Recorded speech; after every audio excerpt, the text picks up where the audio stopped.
Hi everybody, this is Everyday Commentary. This is my second review. It is a review of a McGizmo Haiku XPG flashlight.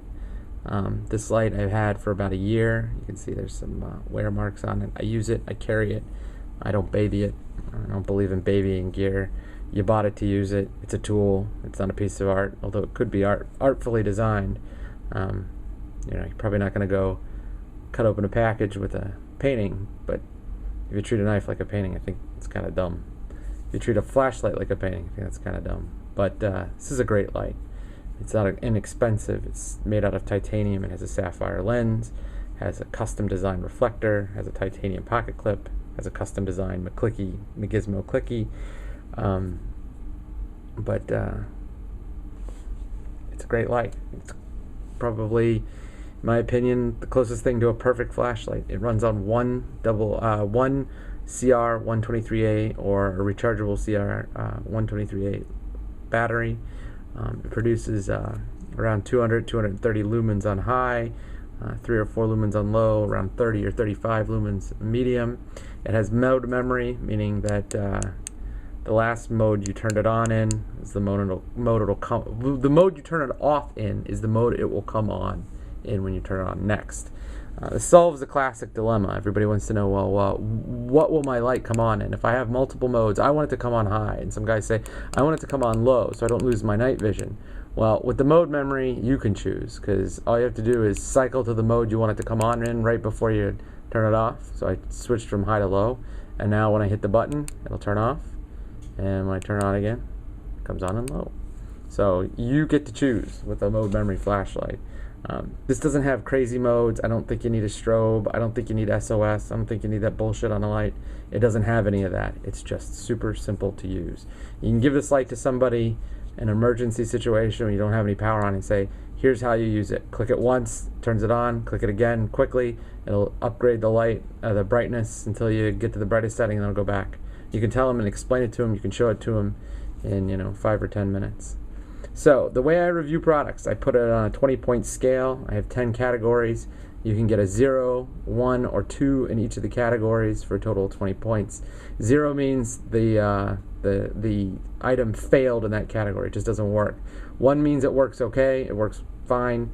2 means it works really well. I'll go through and explain the 10 categories and tell you what this got. I think it's probably obvious it gets 20 out of 20, but just to make sure, we'll go through. Design, the first category. Design. What does this look like on paper? Not how does it look in reality, but like, what did Don McLeish, the guy who designed this light, what did his sketch of this light look like? And I have to say, this is a great light. I mean, he incorporates a ton of nice features. Good heat sinks there, good grip section here, great clip design, really nice tail cap area. The clicky is easy to access. The front end is gorgeous. The sapphire lens is really nice. I've carried this a lot. It's still pretty scratch free. The scalloped edges here allow the light to show off if you put it down, and then you don't have to worry about forgetting that it's on, because you'll be able to tell it's on right away. Every feature in this light was conceived very, very well. I mean, it just does everything well. It's a 20. It's a 20 out of 20, but it definitely gets a 2 out of 2 in terms of design. In terms of fit and finish, like how does the light put together? This light is incredible. This is probably one of the finest, most precision machined, precision designed, precision cut tools I have ever had. I have a stack of Festool stuff sitting next to me because I'm in my workshop, and this is on par or better than any of the Festool stuff I've had.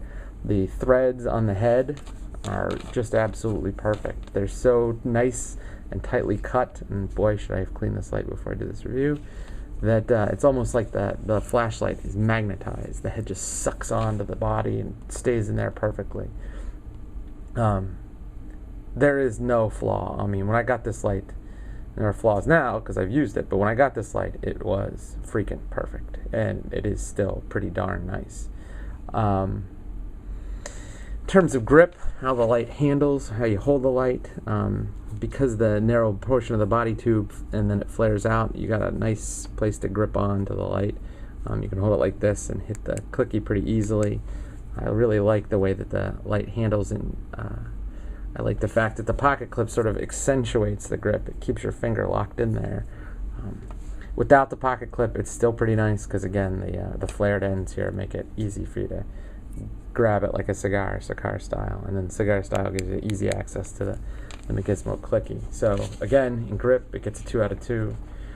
In terms of carry, a pocket clip's just driven me crazy on my flashlights. I had a Nightcore EX10 and the pocket clip just kept popping off. I've had crappy pocket clips here and there, ones that broke, ones that didn't hold, ones that don't work, ones that are hard to get on, ones that are hard to get off.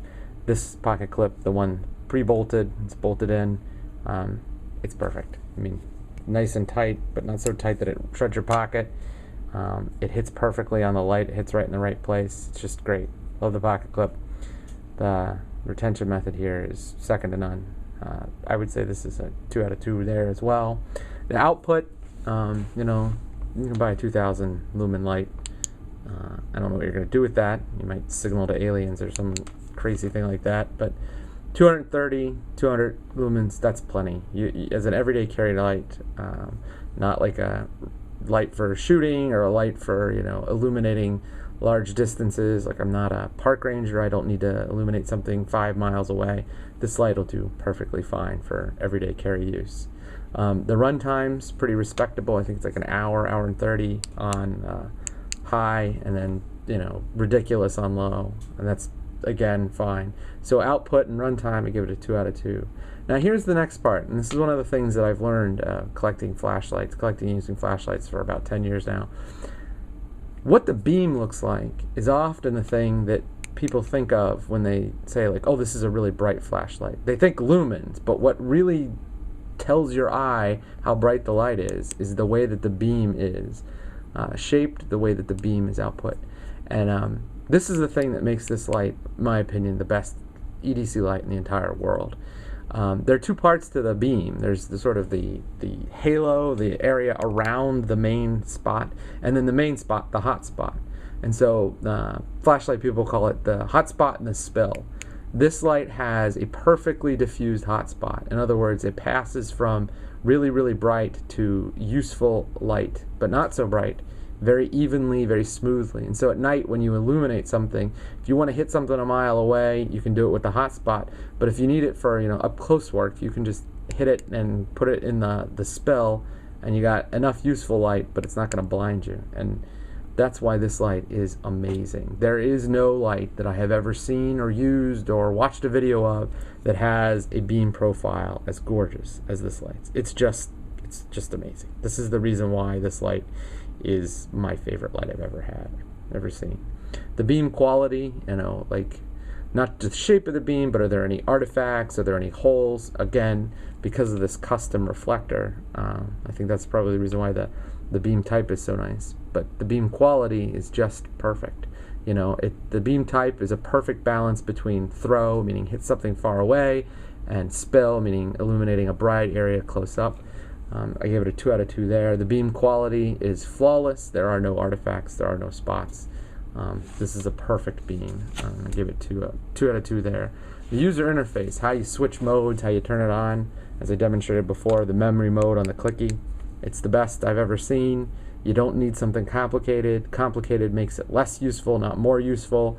You could have ridiculous, 200 modes, whatever. It's just not something you're going to use. Have a UI that's easy to use. Have output that's selected well, the low, the high, and the medium, whatever. Make sure those are good, and then make sure it's easy to turn on, off, and on, and you don't have to worry about anything else. You don't have to get crazy in terms of like what it's like to turn this light on, what it's like to turn it off, struggling to find modes, blinding people when you go into SOS. So I gave it a 2 out of 2 in the user interface. The next area is carry, how it fits in your pocket. This is kind of a long light for a single cell light. I mean, you're talking pretty long there. You don't need this light to be that long.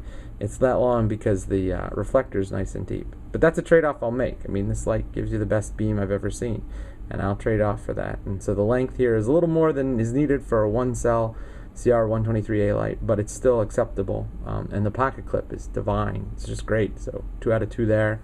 Finally, hands-free.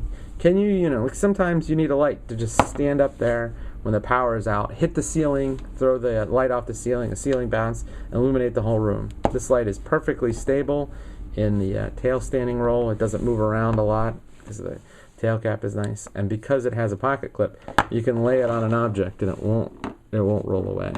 I like both of those features. They make a light much more useful. So I give it a 2 out of 2 in terms of hands-free use. You can, if you really want to, you can bite down right around the ring, the tail cap ring here, and put it in your mouth and use it with both your hands. I don't suggest you do that because metal light in your mouth, you might bust your teeth or something. But if you have to, you can do it. Overall, this is one of the finest tools of any kind that I own. This is, I know that other people like the Lunaso 20. I know that other people like the Spy 007. I know other people like the Tri-V, but you're gonna have to come up with a really good argument to tell me why it's better than this light. This light is just a masterpiece. Don did a great job. I'm glad I own it. It's a great light. It is perfect.